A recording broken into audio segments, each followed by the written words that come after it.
ছাউনিতে বাংলাদেশি গুপ্তচর, পরিচয় গোপন করে সেনা ছাউনিতে কাজের বরাত।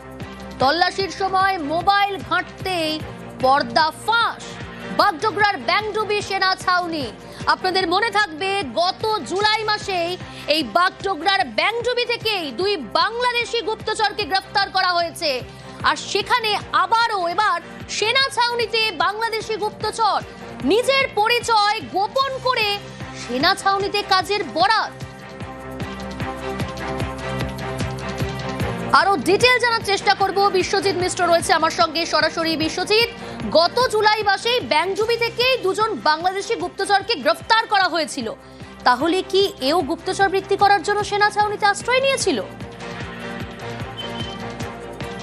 দেখো, সেই প্রশ্নই ভাবাচ্ছে কার্যত সেনাবাহিনীর কর্তাদের মধ্যে, যে শুধুমাত্র অক্টোবর মাস নয়, নভেম্বর মাসেও বেশ কয়েকদিন কিন্তু এই বাংলাদেশি গুপ্তচর তিনি কিন্তু এই এলাকায় আসেন একেবারে কাজের বরাত। অর্থাৎ সেনাবাহিনী ছাউনি এলাকায় রাস্তার কাজ হচ্ছে, তার সুপারভাইজারের দায়িত্বে তিনি ছিলেন।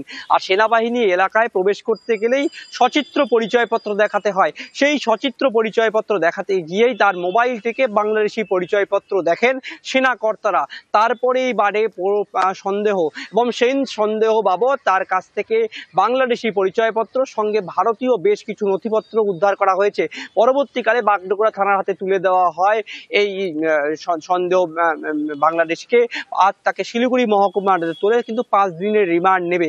যেটা পুলিশ সূত্রে আমরা জানতে পারছি, জিজ্ঞাসাবাদে এই ব্যক্তি তিনি কিন্তু স্বীকার করেছেন যে তিনি 1990 সালে এদেশে অর্থাৎ কাঁটাতার পেরিয়ে এদেশে আসেন। জলপাইগুড়িতে তিনি বাস করছিলেন, তার সচিত্র পরিচয়পত্র রয়েছে, কিন্তু তার কাছে তার মোবাইলে কেন এখনো বাংলাদেশি পরিচয়পত্র, এবং তিনি যেটা জানাচ্ছেন প্রতিনিয়ত তার বাংলাদেশের সঙ্গে যোগাযোগ রয়েছে।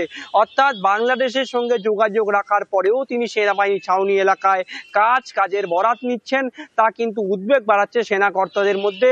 ইতিমধ্যে 5 দিনের রিমান্ডের আবেদন জানিয়ে পুলিশ তাকে আজ রিমান্ডে নেবে, এবং তারপরেই সেনাবাহিনী কর্তারা কিন্তু জিজ্ঞাসাবাদ করবে। তুমি যে কথা বলছিলে যে গত জুলাই মাসে দুজনকে কিন্তু গ্রেপ্তার করা হয়, এবং দুজনের মধ্যেই সন্দেহজনক বেশ কিছু নথিপত্র পেয়েছিল সেনা কর্তারা। আর নতুন করে এই ফের একবার গ্রেপ্তার হওয়াতে কার্যত কিন্তু উদ্বেগ বাড়ছে সেনা চত্বরে। তুমি জানো যে চিকেন নেক এলাকা, সেই এলাকার মধ্যেই সব থেকে গুরুত্বপূর্ণ রয়েছে এই ব্যাংডুবি সেনা ছাউনি, আর সেনা ছাউনির মধ্যেই এই বাংলাদেশি গ্রেপ্তার কার্যত কিন্তু সন্দেহ। বেশ বিশ্বজিৎ।